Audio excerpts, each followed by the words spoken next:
Hello everyone, welcome to success with Rai academy.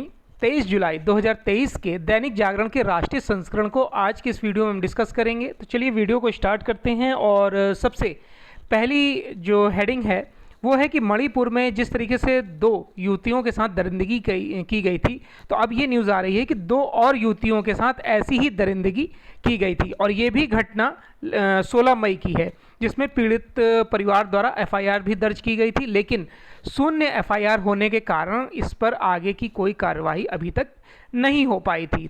तो मणिपुर में जो दो महिलाओं को निर्वस्त्र कर घुमाया गया था, उसके अलावा एक और घटना सामने आई है जिसमें दो युवतियों के साथ सामूहिक दुष्कर्म किया गया था और उनकी हत्या भी कर दी गई थी। 16 मई को पीड़िता की मां की ओर से कांगपोकपी जिले के सैकुल थाने में 0 एफआईआर दर्ज कराई गई थी, लेकिन इसमें यौन हिंसा का कोई जिक्र नहीं किया गया था।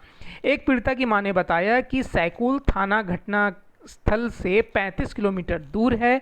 आरोप लगाया गया कि 4 मई को बहुसंख्य समुदाय की भीड़ ने उनकी बेटी और उसकी सहेली के साथ सामूहिक दुष्कर्म किया था।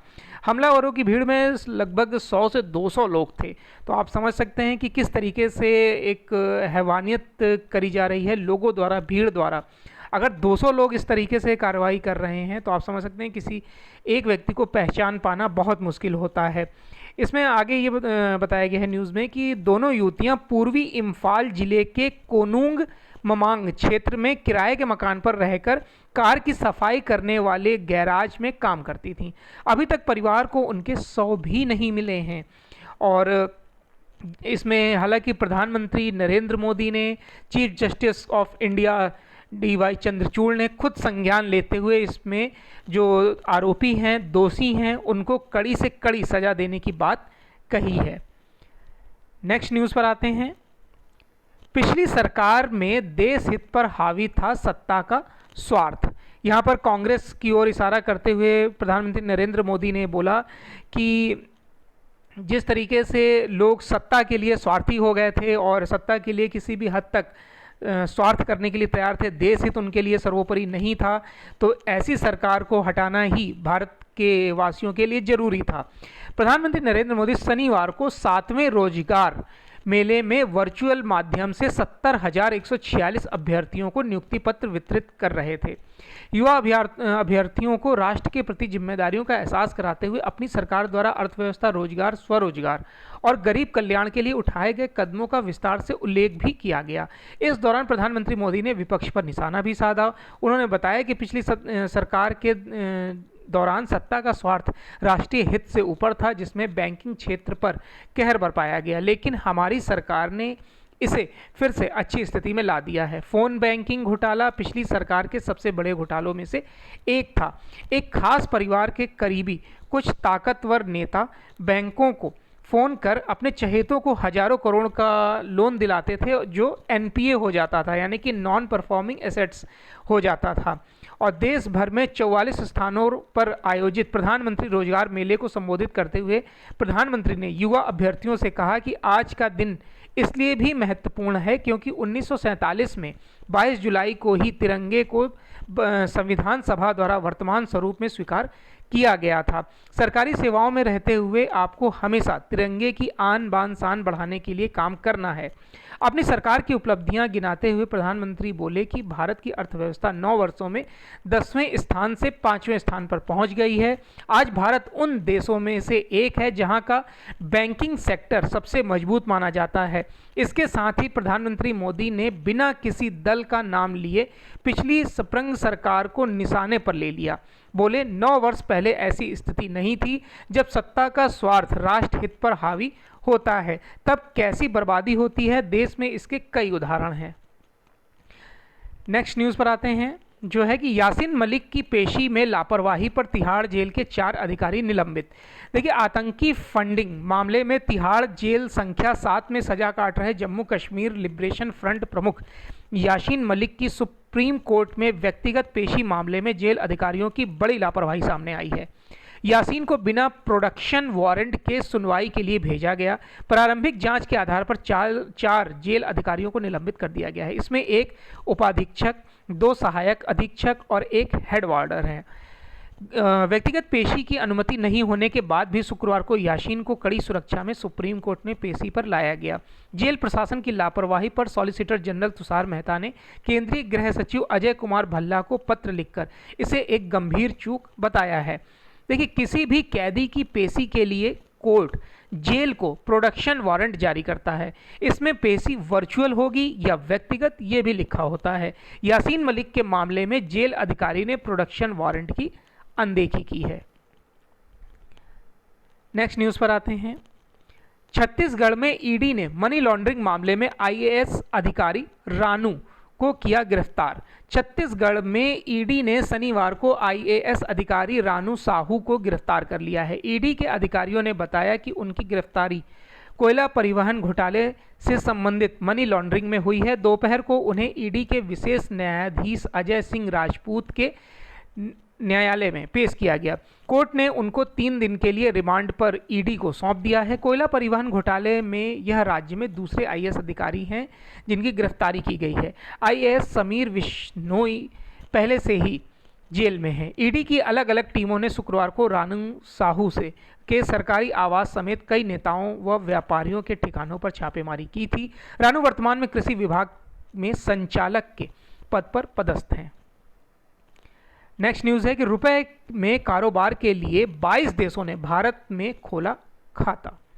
जुलाई 2022 में आरबीआई ने भारतीय कारोबारियों को रुपए में अंतर्राष्ट्रीय कारोबार करने की इजाज़त देने संबंधी नियम को लागू किया था।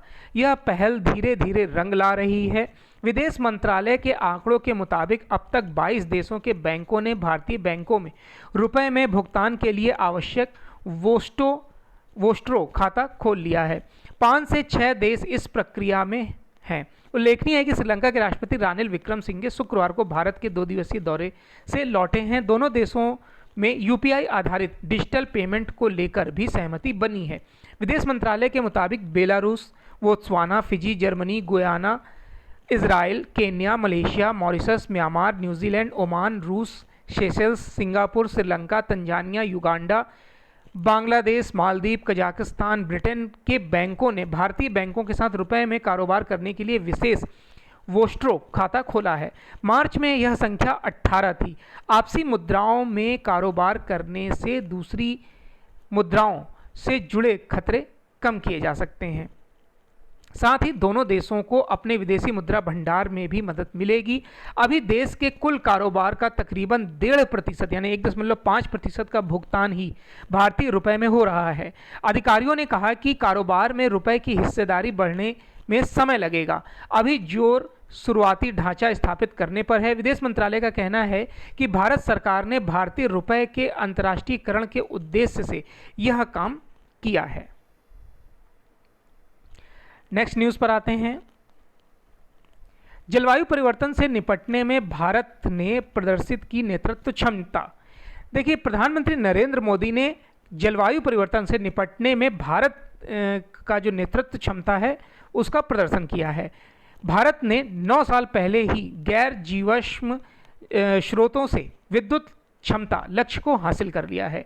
गोवा में G20 देशों के ऊर्जा मंत्रियों की बैठक को वीडियो कॉन्फ्रेंसिंग के माध्यम से संबोधित करते हुए मोदी ने कहा कि अब 2030 तक गैर जीवाश्म स्रोत से 50% बिजली पैदा करने की क्षमता हासिल करना है।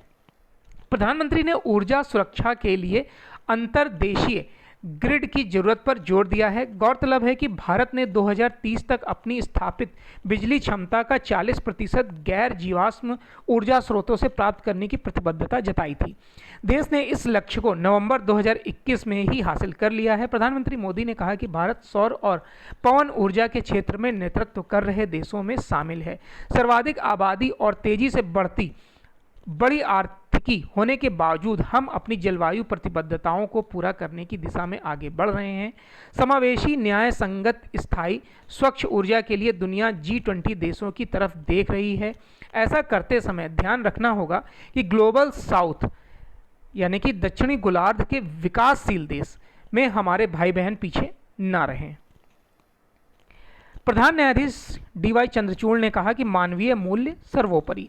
प्रधान न्यायाधीश डीवाई चंद्रचूड़ ने शनिवार को इंटरनेट मीडिया और आर्टिफिशियल इंटेलिजेंस के दुरुपयोग को लेकर आगाह किया है। कहा कि मानवीय मूल्य और निजता सर्वोपरि है। आईआईटी मद्रास के 60वें दीक्षा समारोह में छात्रों को संबोधित करते हुए उन्होंने कहा कि इंटरनेट मीडिया के माध्यम से हम हर लोगों के साथ ऑनलाइन जुड़ पाते हैं, लेकिन ऑनलाइन दुर्व्यवहार और ट्रोलिंग की घटनाएं भी बढ़ रही हैं। लोगों को गुमराह करने धमकाने में एआई का दुरुपयोग हो सकता है। इसे रोकना प्रमुख चुनौतियों में से एक होगा। उन्होंने कहा कि कोई भी तकनीक तटस्थ नहीं हो सकती। तकनीकी उपयोग को कुछ मानवीय मूल्यों को पूरा करने और उनका प्रतिनिधित्व करना है।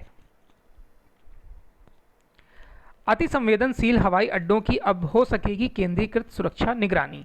केंद्रीय गृह मंत्री अमित शाह ने कहा कि जो महिपालपुर स्थित सीआईएसएफ परिसर में उन्होंने बोला नव स्थापित केंद्रीय विमानन सुरक्षा नियंत्रण केंद्र यानी कि एएससीसी का उद्घाटन उन्होंने किया। डेटा सेंटर, आर&डी लैब और वॉर रूम जैसे प्रौद्योगिकियों से लैस यह अत्याधुनिक केंद्र सभी 66 हवाई अड्डों के सुरक्षा परिचालन नियंत्रण केंद्र के साथ जुड़ा हुआ है।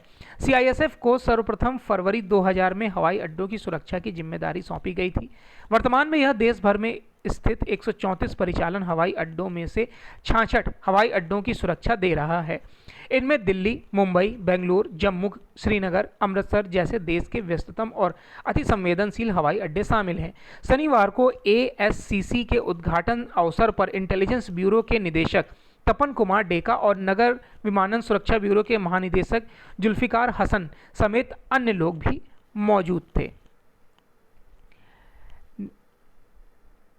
नेट यूजी स्ट्रेट वैकेंसी से जुड़े नियम में एमसीसी ने दी ढील। NEET UG all India counselling के स्ट्रे वैकेंसी राउंड में सीट छोड़ने वाले अभ्यर्थियों को मेडिकल काउंसिल कमेटी ने राहत दी है। ऐसे अभ्यर्थियों पर अभी तक 2 वर्ष के प्रतिबंध का नियम था। इस अवधि को घटाकर 1 वर्ष कर दिया गया है। इसे लेकर संशोधित दिशा निर्देश एमसीसी की वेबसाइट जारी कर दिए गए हैं।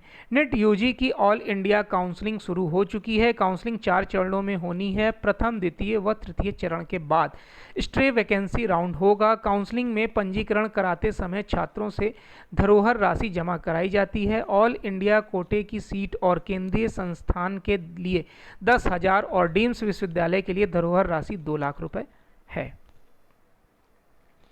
नेक्स्ट न्यूज़ है कि छोटे रिएक्टरों के भरोसे पूरा हो सकता है परमाणु ऊर्जा का लक्ष्य। विदेश मंत्रालय बड़े परमाणु ऊर्जा संयंत्रों को लगाने की राह में आ रही परेशानी को देखते हुए सरकार अब छोटे परमाणु रिएक्टरों को बढ़ावा देने की नीति पर चल रही है।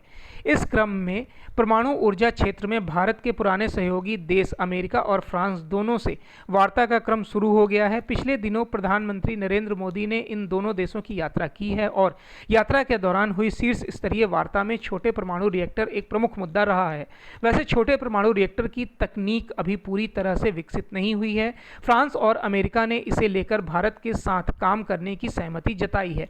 भारत भी इसके लिए तैयार है। भारत 2031 तक अपनी परमाणु ऊर्जा क्षमता को बढ़ाकर 25,000 मेगावाट करना चाहता है। अभी यह क्षमता 6,800 मेगावाट के करीब है। पूर्व में अमेरिका और फ्रांस की कंपनियों के साथ मिलकर भारत में बड़े ऊर्जा संयंत्र लगाने की योजना थी वह कुछ खास आगे नहीं बढ़ पाई थी। भारत और फ्रांस की कंपनियों ने जैतापुर में 9500 मेगावाट क्षमता के परमाणु संयंत्र लगाने का समझौता किया हुआ है, लेकिन कई वजहों से इसकी प्रगति नहीं हो पा रही है। ऐसे में विदेश मंत्रालय के अधिकारी बताते हैं कि जो छोटे परमाणु रिएक्टर हैं वो सही साबित हो सकते हैं। इन रिएक्टरों की क्षमता 1000 मेगावाट से 300 मेगावाट हो सकती है। इनको लगाने के लिए बड़े पैमाने पर जमीन अधिग्रहण करने की भी ज़रूरत नहीं होती है। साथ ही इनकी लागत भी कम होती है। नेक्स्ट न्यूज़ पर आते हैं कि पढ़ने पढ़ाने को लेकर बने माहौल का दिखने लगा असर।